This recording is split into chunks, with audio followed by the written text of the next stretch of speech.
When we think of people who are creative, we often think of painters, writers, actors, architects, Picasso, Emily Bronte, Toni Morrison, Adele, Lady Gaga, and people who make something out of nothing. But what about weight management as an art form? Well, it is. And today, in our last segment of the three-part series called Building Weight Loss Resilience, we're going to look at how to ignite our inner weight artist to get creative and therefore build the resilience we need to stay on our long-term journey of weight mastery, achieve our ideal weight, and stay there long-term. So grab those crayons and come on in. Did you know that our struggle with weight doesn't start with the food on your plate or get fixed in the gym? 80% of our weight struggle is mental. That's right. The key to unlocking long-term weight release and management begins in your mind. Hi there, I'm Rita Black. I'm a clinical hypnotherapist, weight loss expert, best-selling author, and the creator of the Shift Weight Mastery process. And not only have I helped thousands of people over the past 20 years achieve long-term weight mastery, I am also a former weight struggler, carb addict, and binge eater. And after 2 decades of failed diets and fad weight loss programs, I lost 40 pounds with the help of hypnosis. Not only did I release all that weight, I have kept it off for 25 years. Enter the Thin Thinking podcast, where you too will learn how to remove the mental roadblocks that keep you struggling. I'll give you the thin thinking tools, skills, and insights to help you develop the mindset you need, not only to achieve your ideal weight, but to stay there long term and live your best life. Welcome, friends. And how are you doing? Here we are, just in the beginning of the middle of January in our brand new year. Now it's not feeling so new. I've gotten used to writing 2023 on things, or typing 2023 on things. But listen, I wanted to thank you guys, those of you, well, everyone, but thank you guys who have been writing in and telling me how much you've been enjoying Building Weight Loss Resilience, the series that we've been doing. I'm really glad you're getting something from it. I also wanted to thank our Thin Thinking community for being such an amazing source of inspiration. We will be coming up on our 2-year anniversary. Can you believe that? In just a little over a month, it will be 2 years that we started this podcast. And I cannot believe the wonderful worldwide community of people who are saying no to the old useless ideas of dieting and embracing a new way forward of using our powerful minds in a new way, the way of thin thinking. So today we are exploring the third and final part of the Building Weight Loss Resistance series. And in addition to the series, I absolutely invite you to take advantage of the free masterclass, How to Stop the Start Over Weight Struggle Cycle and Begin Releasing Weight for Good. The link is in the show notes. It's a great masterclass, and it's a perfect companion to this series because it really gets into the subconscious roadblocks that might be keeping you struggling, even though you know everything that you need to do in order to lose weight. It's really those roadblocks that keep us in that, what I call that frustrating weight struggle cycle, and really break through and give you tactical things that you can do to shift your mind so the focus now moves you forward towards weight mastery. And today we are going to look at how creativity helps us build weight resilience. So to start off, I want to just remind you how resilience is so important for long-term weight mastery. The main problem I see in this weight loss epidemic that we have, or the weight struggle epidemic that we have, I call it the start over struggle epidemic, is that we are really vulnerable in those moments when we just give up or give in. we just start over and we get in the habit of that. We give up and we give up again and we give up again and we give up again. And not because we're bad or dumb or are lacking, but because our minds have limiting beliefs about us and our ability to lose weight, and because we are in the habit of giving up. So instead of giving up or giving in, we are getting gumption. Yes, right, gumption, resilience, spirited resourcefulness that gives us the staying power to move through those moments and continue to build confidence and stay committed, to be creative and develop ourselves into the person we are becoming, someone who has created a life that allows you to live your life at your ideal weight. And notice how I said created and not deprived, not being perfect, but you got creative. So building resilience in those moments when in the past we give up requires three things. One, confidence. Now, if you missed episode 1, we get into confidence. We do a deep dive. But, really ultimately, the bottom line on confidence is when we struggle with our weight, we don't believe in ourselves. So it's easy to give up on ourselves in that moment. We don't believe we've got what it takes. And so we give, you blew it. Well, start over again. Maybe you'll be perfect the next time, right?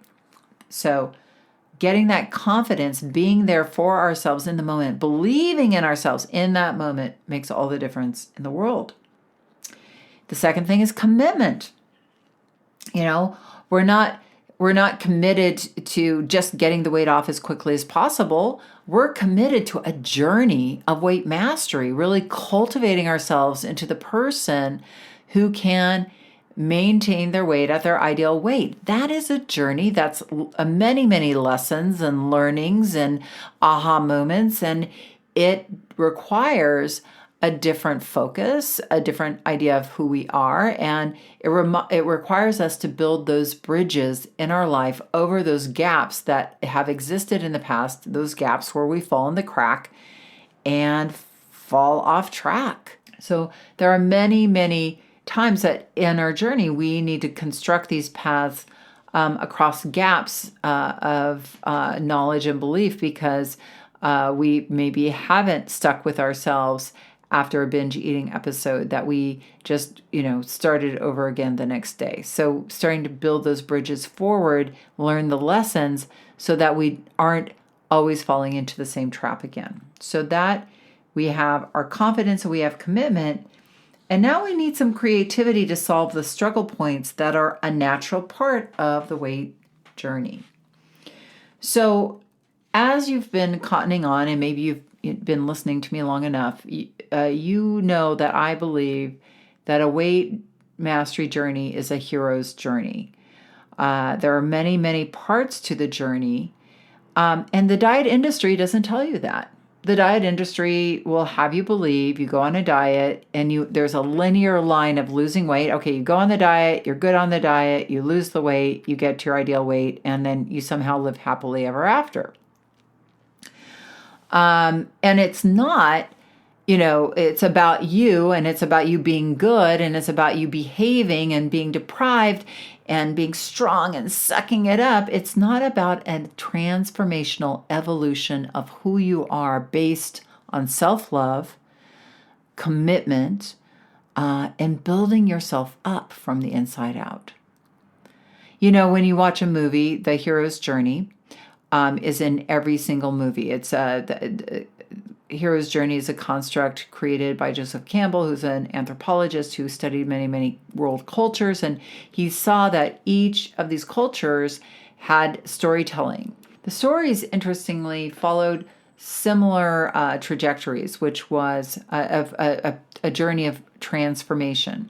Whereas the hero is even somewhat in the beginning of the story reluctant, right? They don't necessarily want to go on this journey, but it becomes apparent that in order to be transformed, whether it's the hero or the hero having to save somebody or save the village or save what have you, they have to go on this journey and make a commitment to the journey, and whether it's the hero leaving his town and going off into the world to fight dragons or to get the girl or get the boy. If like it's somehow the hero needs to do something and evolve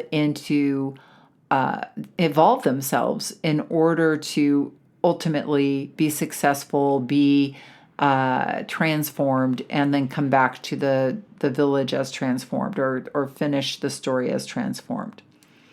Right? So very much you can see that our weight journey is somewhat similar. We're usually a little reluctant to go on the journey. Why me? Why do I have to do this in the first place? It's not fair, right? But eventually we're like, you know what? I'm in pain. This is painful. And where I have a better vision for myself. I see a place I want to go, who I want to be. I don't want to be stuck and struggling my whole life. I don't want to have this horrible relationship with myself. I don't want to be thinking about food in the way that I am thinking about food as an obsession. Did I eat that? Am I going to get fat? All of that stuff. I don't want this anymore. I want something better for myself.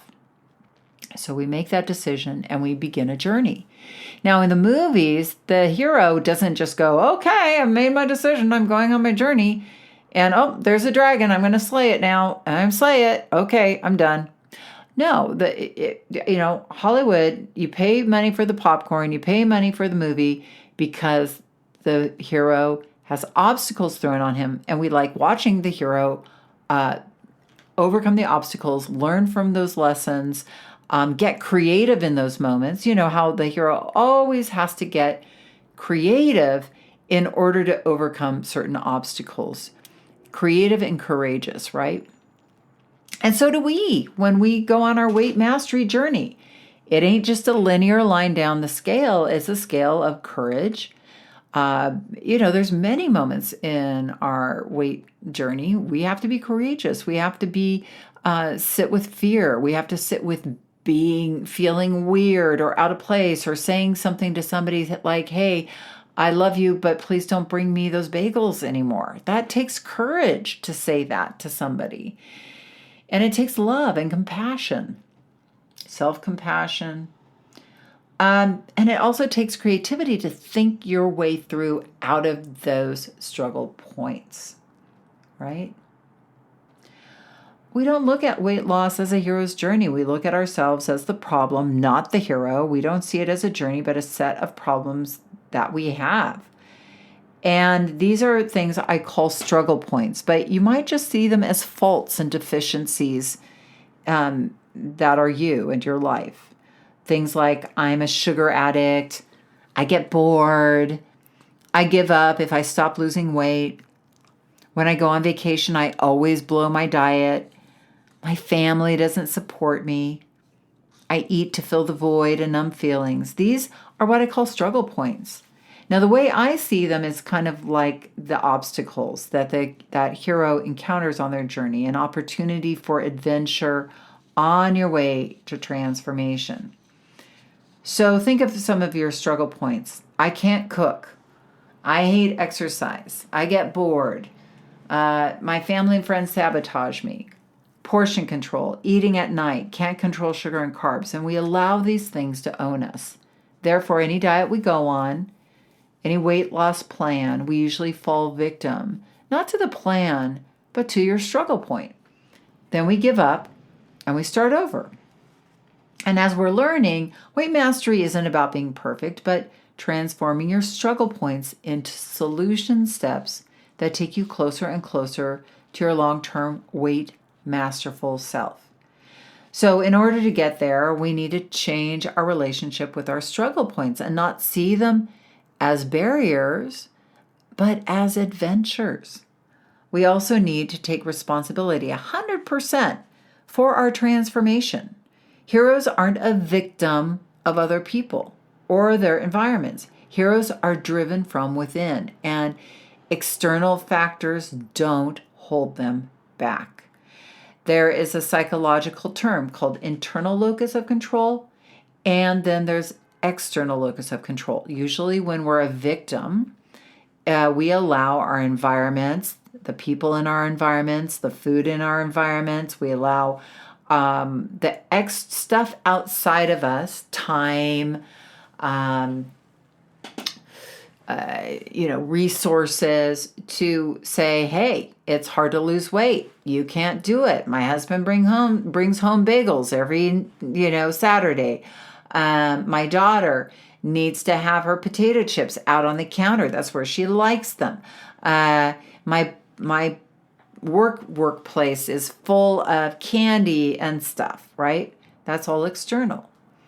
Internal, when people have truly taken weight off and kept it off, they were driven from within. And I know you know this, because when you've been focused and driven for something, it doesn't matter what's happening on the outside. Your brain is able to focus through and over any of those external things that might be distracting you, that might be challenges or obstacles in the road. You're like, I'm moving over that, because that thing that I want is more important to me, is bigger than this little thing here.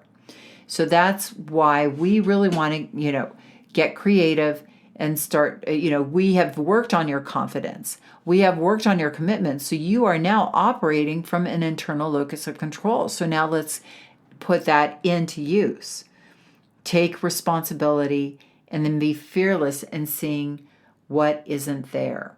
We have to, as weight masters, really not take things at surface level, go, oh, I can't do that because my husband brings home bagels every Saturday. We have to get creative and think of something out of nothing. Like, what would we love our Saturdays to look like that would be healthy? Oh, well, maybe my husband and I can make a healthy breakfast together. So we're starting to ask ourselves, get curious, and create in our mind first what we would like to have, and start to take the steps to implement that change. But we can't just be a victim of whatever that struggle point is. So here's a quote about creativity. A pile of rocks ceases to be a pile of rocks when somebody contemplates that with the idea of a cathedral. I'll say that again. A pile of rocks ceases to be a pile of rocks when somebody contemplates that pile of rocks with the idea of a cathedral. Isn't that cool? So true. So our weight struggle points can transform into solution steps that create our weight mastery. So how do we begin to get creative, shift ourselves from a fixed mindset to a growth mindset, see our challenges not as barriers, but as bridges to adventure? One, we got to welcome our challenges one at a time. You don't see them all. Don't look at all of your challenges right now. Don't look at all of your struggle points right now, but choose them one at a time and look at them as a challenge that you're turning into an adventure. And pick a challenge that might be the easiest to start with for you to solve and get a win. Now, see that challenge as an adventure. And for instance, you have to kind of change that challenge into an adventure in your mind. You have to change the way you talk about that challenge in your mind. So instead of I hate exercise, you might start saying, I'm moving in the direction of enjoying physical activity. Now that's an adventure, right?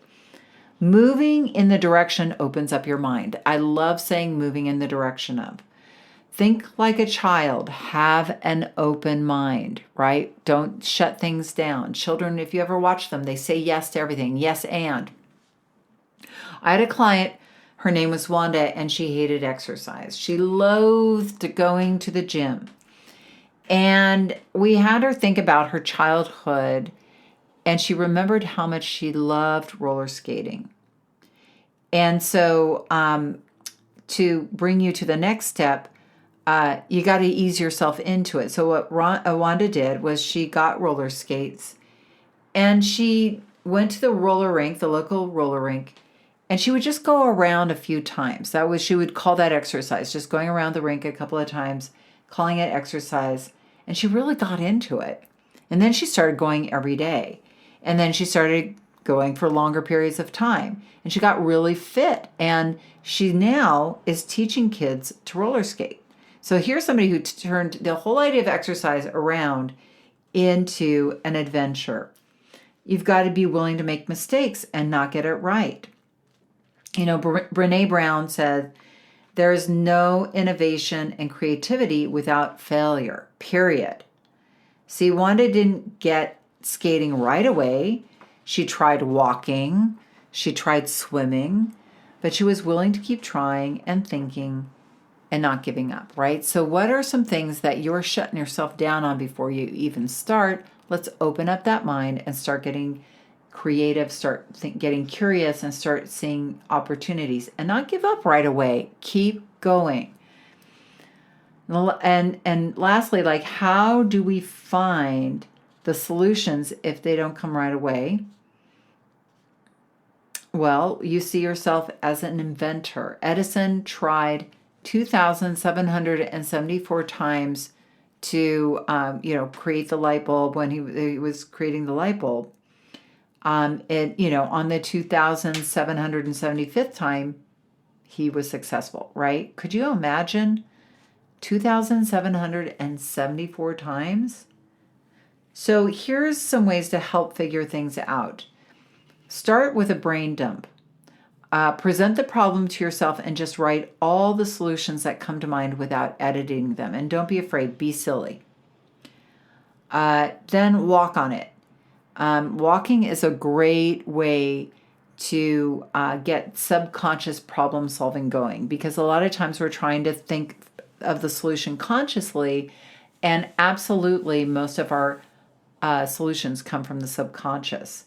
One of the things that I do, and this helps me a lot when I'm trying to solve a problem, is I will go on a walk. I will give myself the problem I'm trying to solve. I will ask it as a question, like, how do I find more time to exercise? And then I kind of let it go and I go for my walk. And what happens is my brain starts to go to work on it for me. And those answers start coming to the surface. But you gotta kind of throw it out there first before they'll come back. Before the idea. But the idea may need to percolate a little. Ask your friends and family members for ideas. In our membership, we help each other a lot come up with ideas, throw ideas that we're working on, because usually a lot of people have the same challenges as you. The other idea is to find a mentor, somebody who has been on the road ahead of you. And they might also, like how Yoda was Luke Skywalker's mentor, right? We all need a little Yoda in our back pocket for weight management as well. So find mentors in your life. Maybe you have a friend who's gotten healthy. Maybe, listen to this podcast. I like to think of myself as a helper or a mentor. Find people who are committed to you and have a little more what I call are a little further down the road than you. Journal. Journaling is a great way. I can't tell you how many journals I have for my weight mastery journey of just journaling what's going on, problem solving, why is this happening to me? Getting curious about it, writing it out, getting some solutions. By committing to be creative and turn our perceived struggles into solutions, we are building those steps forward into our weight mastery future, building that resilient you with confidence in yourself, commitment to your path, and creativity to continue forward to your ideal weight. So now let's finish with some repetition mantras, shall we? Okay. I'm going to say it and you say it back powerfully inside your own mind. I am a creative problem solver. I use my mind to move forward on my journey. I am resilient and I do not give up on myself. I believe in myself and my ability to release weight consistently. I believe in the path that I am on. I am excited to move into the new year with renewed faith and resilience. I am on my journey towards long-term permanent weight mastery. Excellent. So I hope you have enjoyed the series. What did we learn? For resilience, we need confidence, we need commitment, and we need creativity. If you haven't listened to the first 2 episodes, please go back and listen to them. And also catch my masterclass. The link is in the show notes. How to stop the start over tomorrow weight struggle cycle and begin releasing weight for good. I would love to take a deeper dive with you there, and we'll also do some weight loss hypnosis. So the link is in the show notes. It's a great companion along with these other episodes that are going to get you where you need to go for 2023. All right? Well, this has been so fun. And so I've loved putting this series together. I hope you've enjoyed it. I hope this served you and gave you some inspiration and motivation and a clear path forward into this powerful new year for you. Have an amazing week, and remember that the key, and probably the only key to unlocking the door of the weight struggle, is inside you. So keep listening and find it. If you want to dive deeper into the mindset of long-term weight release, head on over to www.shiftweightmastery.com. That's www.shiftweightmastery.com, where you'll find numerous tools and resources to help you unlock your mind for permanent weight release, tips, strategies, and more. And be sure to check the show notes to learn more about my book, From Fat to Thin Thinking: Unlock Your Mind for Permanent Weight Loss.